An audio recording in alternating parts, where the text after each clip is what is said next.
Welcome back to iCanMod, and today we're going to be doing part two, I guess, well, because it's the second video of the series after the intro. But it's the first component that we're going to be looking at today for our What Is It series, and we're going to be looking at CPUs.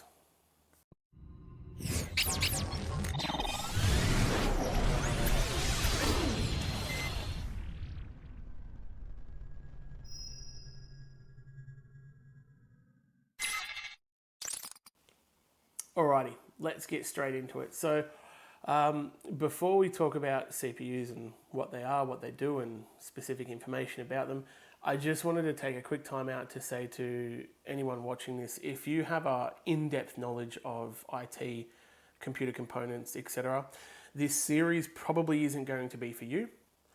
This is aimed at beginners, getting you top-level information to help you make better decisions when you're picking the parts to build your own computer.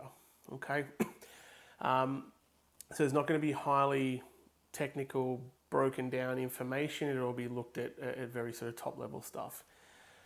So let's get into it.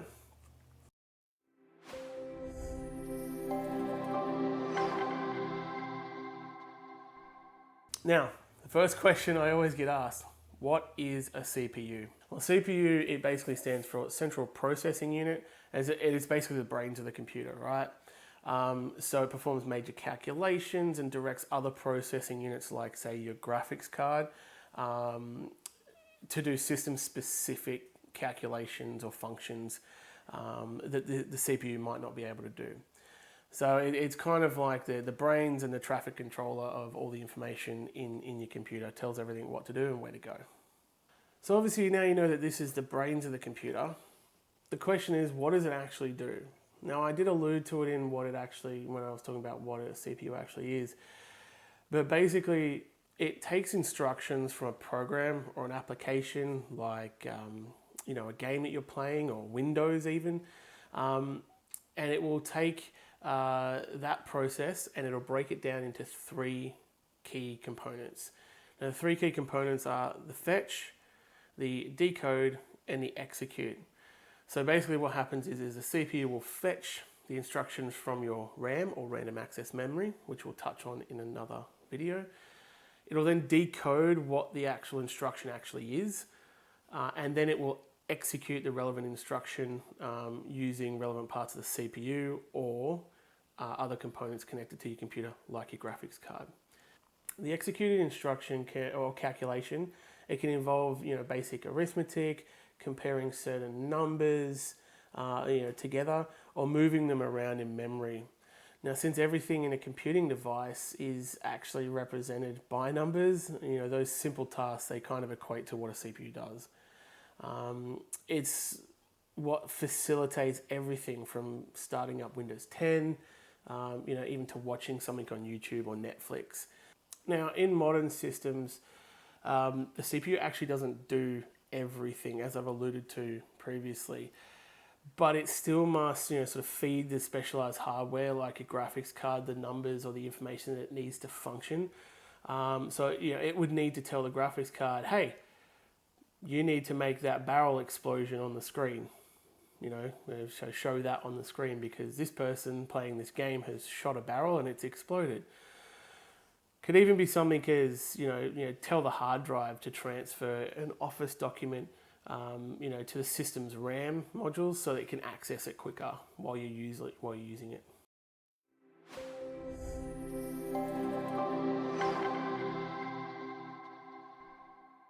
All right, so let's start to break down individual components of your CPU and actually talk about them and how they're relevant to your decision making. The biggest question I get is, I'm looking at a CPU, what does it mean if it has, 6 cores or 4 cores? So let's talk about what a CPU core is.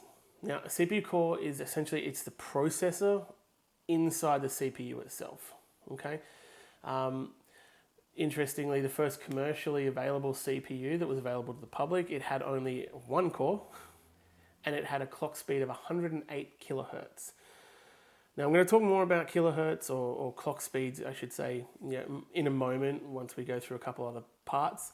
But in comparison, today we're seeing processors with sort of standards about 4 cores, and it can have anywhere up to 64 cores that are commonly available for you guys as PC users today. Now, following when customers or just people in general say, oh, it's got this amount of cores, but they also tend to ask, it's got this amount of threads. What does it mean by threads? Well, threads is something that you need to look at as a virtual thing. So it's not tangible, it's not a physical thing. It's a virtual process, I guess is the best way to put it. So how can I put this the best way? It's a virtual workload, right? So each core has a thread, and it's the process or the workload that it's carrying out at any one time. Now, let's take a look at this one, for example, this CPU. This is a CPU that's actually in my computer. It's a Ryzen 5 5600X, okay? So it has 6 cores and it has 12 threads, which means it has up to 2 threads per core. Now, generally, most CPUs nowadays will have up to 2 threads per core, and that's sort of what I always aim for. You want double the thread count. Now, what that means is it can have 2 processes or 2 workloads being completed by an individual core at the same time or simultaneously or in parallel. So with something like this, that's why it has 12 threads, because each core has 6 cores, can handle up to 2 threads or 2 workloads or calculations or processes, however you want to put it, at the same time. Now there's some differentiating language that gets used here. I guess multi-threading is the umbrella of it, but just talking as something having multi-threading is not technically correct. AMD and Intel have different names for them. So Intel call this hyperthreading. That's their version of each core having multiple threads that it can do processes on. So hyperthreading for Intel, and for AMD it is simultaneous multi-threading. Pretty sure I got that right. Simultaneous allowing each core to handle up to 2 processes concurrently or in parallel. Cool. So now we know what cores are and we know what threading is. I mentioned about clock speed before, and I talked about the first CPU having 108 kilohertz. I think it was off the top of my head. Yeah, 108 kilohertz of clock speed. In today's CPUs, and I'm actually just going to move these out of the way, get them out of my way. In today's CPUs, we're starting to see gigahertz. Now, to explain this, let's explain what clock speed is. So, clock speed is essentially how many times per second a CPU can complete a work cycle. The calculation for a gigahertz is 1 billion work cycles per second. So if it has 1 gigahertz, it can do 1 billion work cycles per second, and that is generally per core. So if we look at the Ryzen 5 5600X, and I'm going to continue to refer to this because this is what I'm using in my system, so I know the CPU really well. This has a standard base clock of 3.7 gigahertz, which can boost up to 4.6 gigahertz. So what that means, per core, this can complete anywhere from 3.7 billion to 4.6 billion work cycles per second per core. Okay? Compared to where we were when CPUs were first released commercially at 108 kilohertz, which was 108,000, I think it is, 108,000 work cycles, work cycles per second. We've come a long way. So something as small as a CPU, and that's literally the size of it, just to give you a bit of comparison, is such an important part of your PC. And that's why it's important to understand your clock speeds, because you want to know what you're going to get out of your PC. And obviously the higher that your hertz rating, the more calculations it can do per second. Not everything is going to need crazy amounts of processing power, if you're just doing basic things like word processing and stuff, you could easily get away with a cheap i5, Intel i5 chip or even an i3 chip. But if you're doing something more involved like I do, where I game and I game at a high level, I also do video editing, I also do audio stuff as well. I need a lot of processing power. Now, I don't need the top of the range because I don't do 4K or 8K, ultra high definition video editing yet. So I get away really, really well with just what I get from the 5600X. Cool.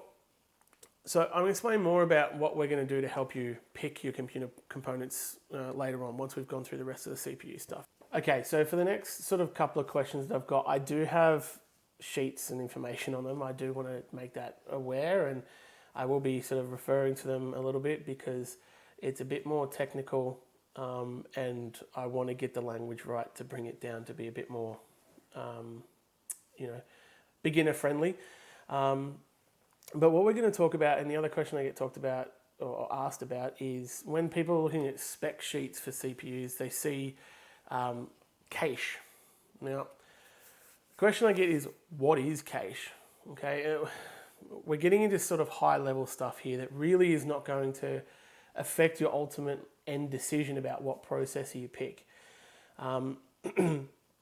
Essentially what cache is, and cache used to be stored on the motherboard. So it used to be little, sort of storage on the motherboard that was able to be accessed quicker than connecting to your RAM. There's 3 levels to cache, and they're now all a part of the CPU, okay? You very rarely will find a manufacturer is not including all 3 levels of cache in their CPUs themselves. So let's talk about what that actually is at a bit of a high level. The cache is designed to hold specific common calculations, information, etc. like that. So when we look at it, it's 3 levels, so L1, L2, and L3.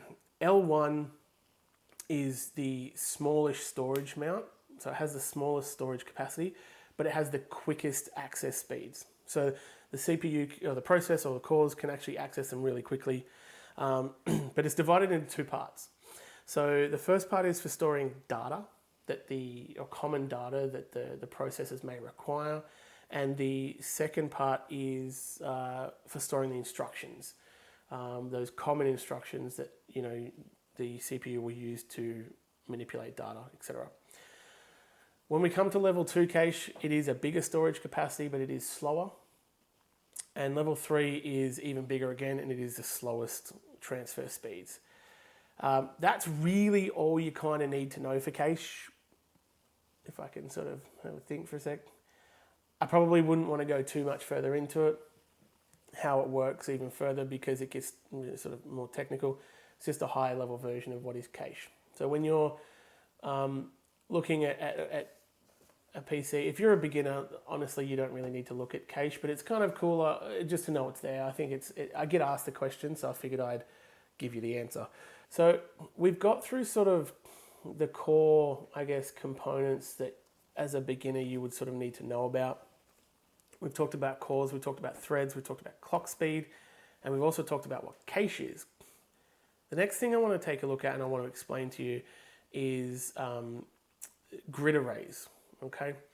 Now, when we're talking about grid arrays, there is a couple of different types, and these are generally specific to a motherboard and a CPU.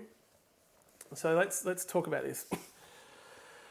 The 2 types of grid arrays. Now, these grid arrays are basically ways of explaining how pins or pin connectors are set out for your system. And there's 2 types, okay?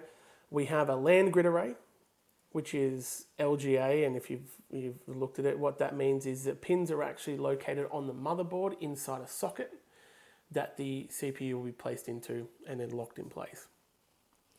We also have PGA, or a pin grid array, and what PGA actually is the pins are actually on the bottom of the CPU.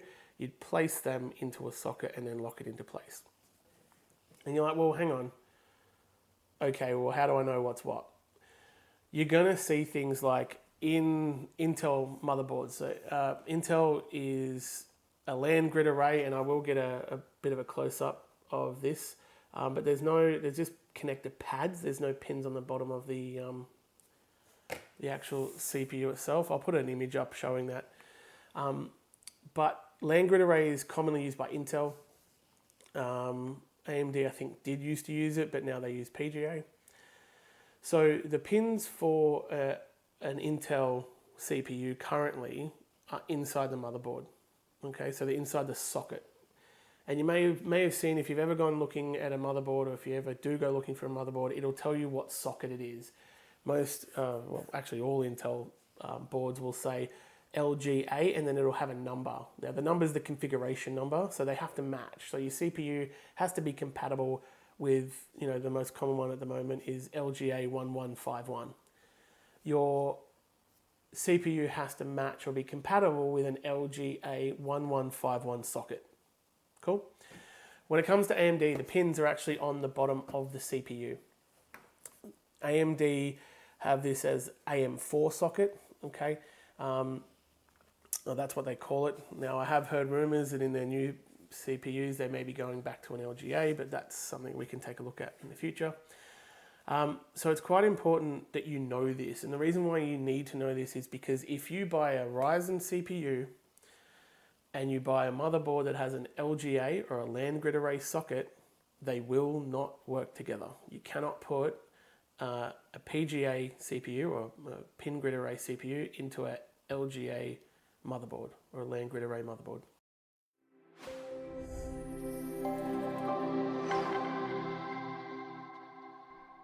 Okay, so that's it.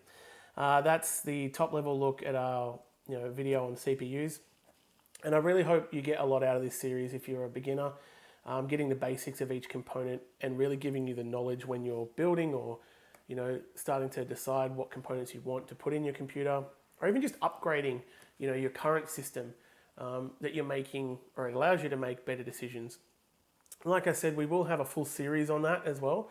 But I think it's really important that you get the basic knowledge down first before we start giving you, more technical information about how to pick your parts and things like that. So, with all that being said, if you have anything in particular you would like to see us release first or film first, or any particular component you'd like to see us give you the information on first, please put that in the comments below or contact us on Instagram, not Facebook. Instagram, and we can endeavour to get those videos out as quickly as we can. But really, like we always say around here, and this series is really in line with our motto, keep building and keep learning.